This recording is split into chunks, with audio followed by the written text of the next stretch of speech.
Hi everyone. So today's video is basically about lottery tickets. Look at that. Oh, come on, focus in. There we go.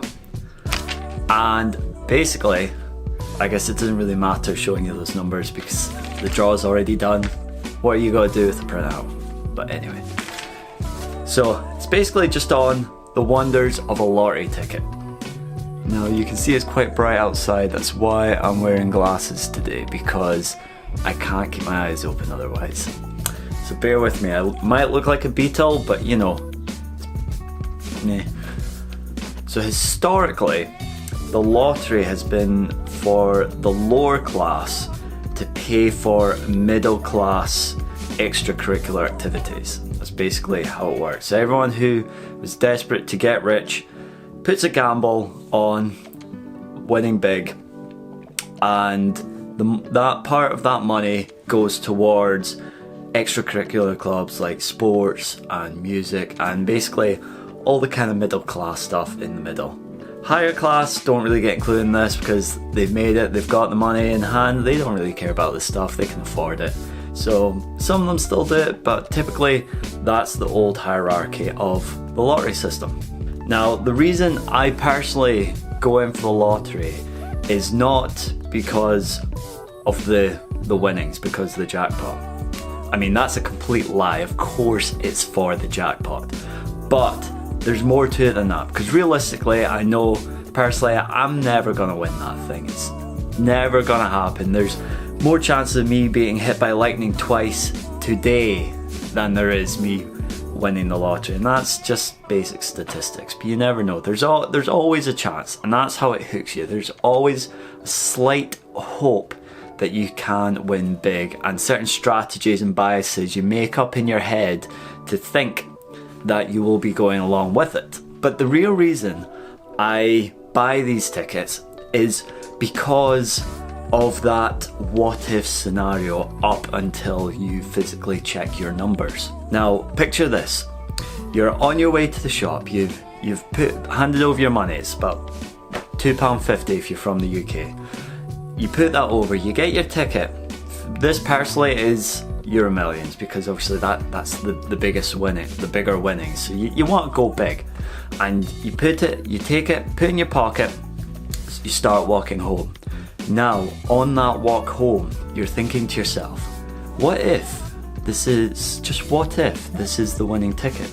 What if by this time tomorrow, I'm going to be holding a ticket that will lead me to a life where I own, what, like 25 or to 250 million in my pocket? How life-changing will that be? Now, to most people, the thought of having that sort of money is going to provide eternal happiness. Just that sort of figure is going to mean I've made it. I don't need to do anything else. This is everything I need to do. Banging. And then because you've convinced yourself that this could potentially happen, you start to think, well, what's my reaction going to be? How am I going to use that money? And as adults, there's something that we no longer do that children have to always do, and somehow we seem to lose at some point between the ages of 12 and 18, which is we use our imagination. We activate that right side of the brain where we just start to create what if scenarios and start to just imagine a different life if we win that money. And that gets that right side sparking. We start to think ourselves like, what if we paid off the mortgage? What if we bought this brand new car? What if we went on those holidays we haven't been able to afford to yet?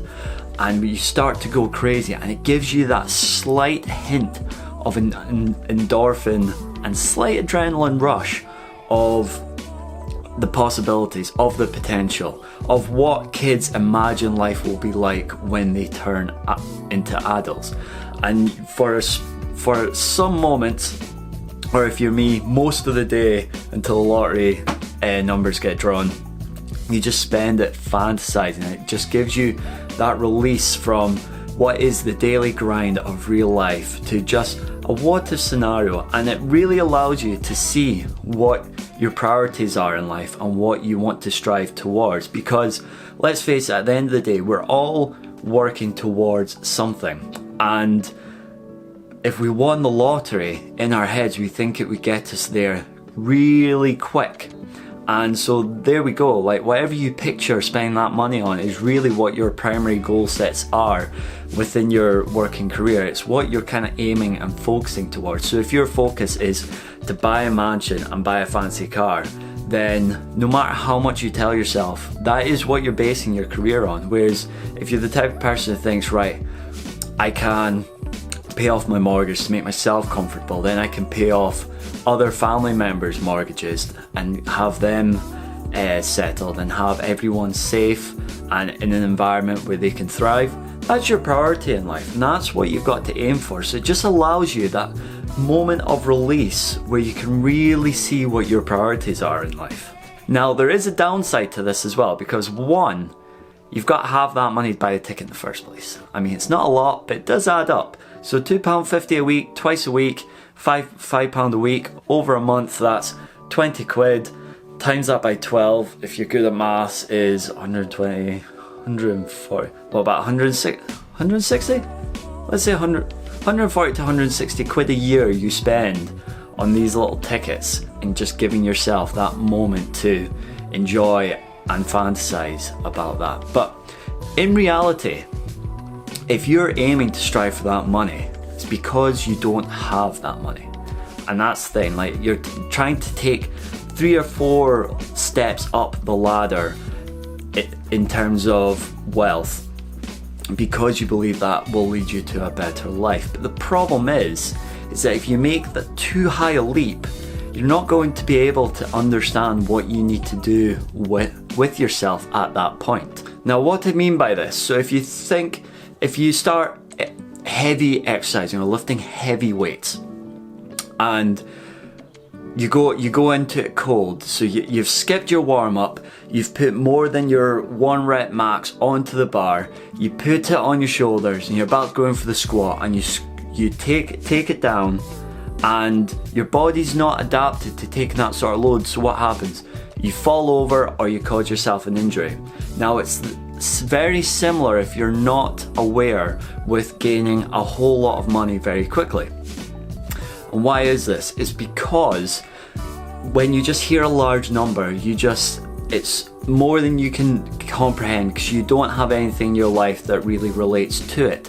So you just imagine it as this vague concept, and it's unlimited wealth really. So if you've won, say, 25 million and you wake up and in your head you're just going, wow, I can now just do whatever I want. So you start spending it. You buy the big fancy house that costs a couple million. You buy the nice Italian named cars, which are just bleeding money out of your wallet. You start buying this, that, the other, going on holidays, just buying rounds of everything for everyone all the time. And what's happening while you're doing that is that money is slowly going from this much down to this much. And it'll just keep going because you've now developed that lifestyle. You've got the house with the mortgage that now costs that same amount every single month. Even though that pot you've got is decreasing, that mortgage is still the same amount, or that upkeep cost is still the same amount. That bump on that expensive Italian car is still going to cost X amount, even though that pot's shrinking. And eventually what you find, and you find it with most lottery winners, is they're not sure what to do with the money. They just can't comprehend it and they just go wild with it, and that pot eventually equals zero. So if that's the case, how do people who own that amount keep that amount and keep staying in that wealth bracket? Well, there's a variety of things. Some of them have developed it through a business from scratch. So they've developed through that amount, owning that amount of money, from owning zero to X amount over years, and they've been on every step of the way. So they physically understand what they need to do with money at that range. Or others, there are some lottery winners out there who are still rich to this day, and it's due to many factors, but one of which is they invested. So even if you take the really boring route, and I know this is super lame, but you just invested it for a year and then just lived off the dividend payments from that year on.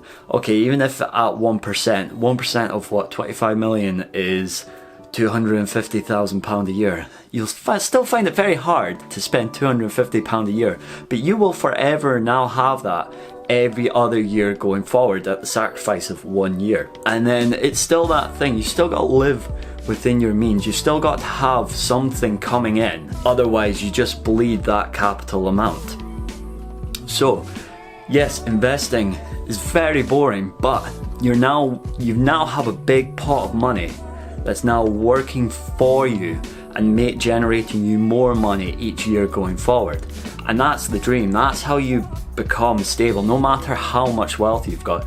If you invest it, that money coming back to you every year will keep you stable and allow you the real freedom that everyone imagines from winning the lottery. And you don't need to necessarily win the lottery to get to that point of freedom. All you have to do is create enough wealth in assets and investments that the return on that amount every year is equal to or greater than your outgoings.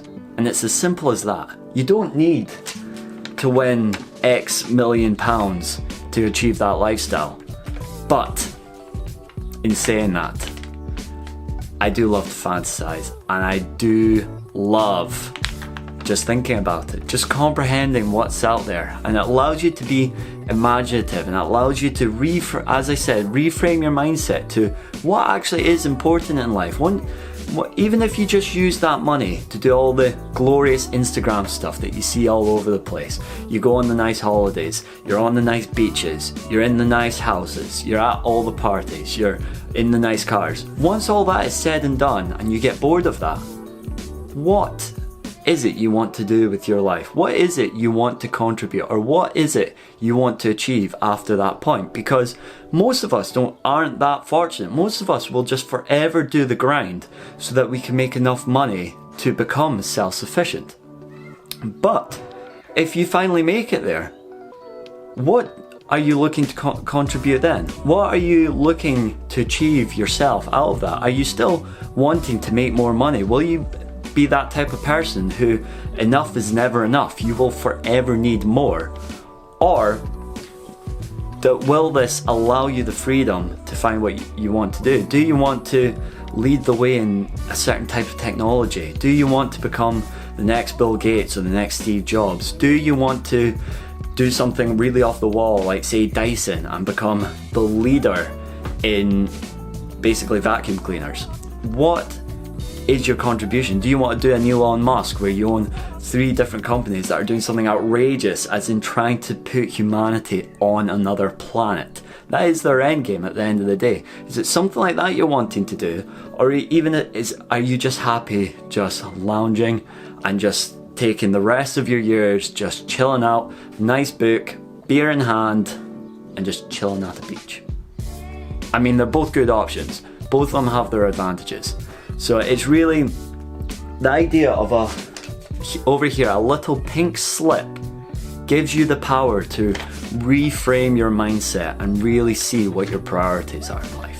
2, 10, 22, 27, 41, 2, 3. I hate the lottery. Hi guys, so I know that one was a little bit of a weird video today, but we're in lockdown and I don't really have that much to do, so you start to think really about just even the little menial things you don't realise you do 90% of the time. So I hope that was at least slightly interesting. I mean, it kind of made me reframe how I buy tickets. It made me really think why I do anything really, and the power of just a little pink slip to do that is crazy really. But hopefully once this lockdown stuff finishes, I'll start making relatively more normal videos. But for the moment, you're gonna have to deal with the weirdness just whatever comes into my brain at the moment, because we're all stuck inside. We need something to do. I want to make a video. I need to find something to make it about. So there we go. So until the next time, peace.